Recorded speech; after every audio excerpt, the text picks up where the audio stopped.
One of the reasons crime is up is because we have a soft-on-crime DA named George Gascón. And here's why. During the pandemic, we had a 36% increase in homicides. And that was the same view across the entire nation.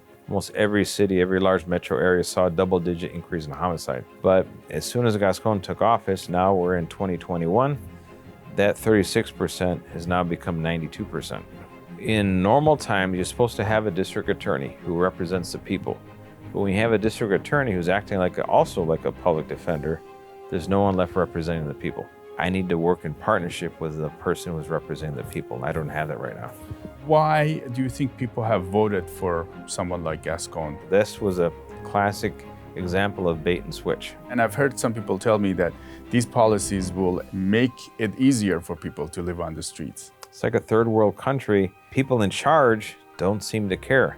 Do you think the majority of politicians in LA support Gascón's ideology on crime? I think the majority of politicians in LA will never give you an honest answer to that. Now, what do you recommend to the public that's concerned? You need to hold politicians accountable. Just like in law enforcement, we need to hold the bad guys accountable, including our own when we cross the line. The public, voters, need to hold their elected leaders accountable for the outcome of what they propose. A bunch of people endorsed George Gascón, but now they're all silent because they don't live in the neighborhoods impacted by his policies. Recently, a woman, happened to be a black female, was murdered allegedly by her boyfriend. Her son is hopping mad because the soft-on-crime DA that Gavin Newsom handpicked to be the DA of San Francisco. I'm very proud that I am about to swear in Chief George Gascón as the next district attorney for the city and county of San Francisco.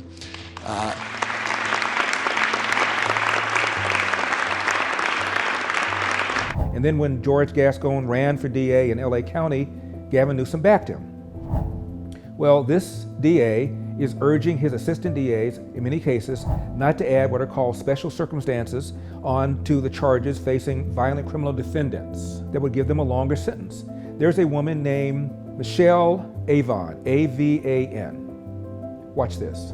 He's frustrated about special circumstances being denied in this case by the LA District Attorney's Office, which is in line with DA George Gascón's platform. Trayvon is concerned even if Turner is convicted, he could potentially be free on parole in less than 10 years. Why are we having to, have this justice fight, for someone that committed a crime as gruesome as the one committed?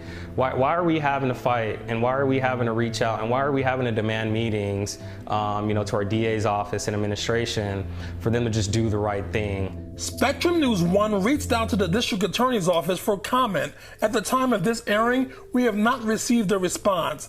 Meanwhile, Trayvon is learning more about his mom and all of her community involvement and achievements while he's grieving.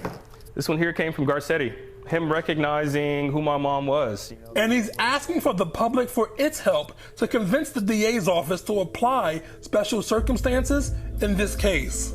To really push Gascón into making the right decision. A person that commits this gruesome of a crime, should be facing life without parole. As you can see, Ms. Avon happened to be a black female. I only mention her race because, as you know, people like Gavin Newsom pride themselves on caring about black people.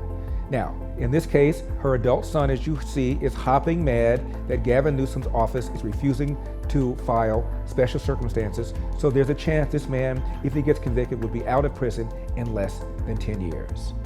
But I'm the black face of white supremacy because I care about violent crime being up when disproportionate victims of which are black and brown people that people like Gavin Newsom claims he cares about.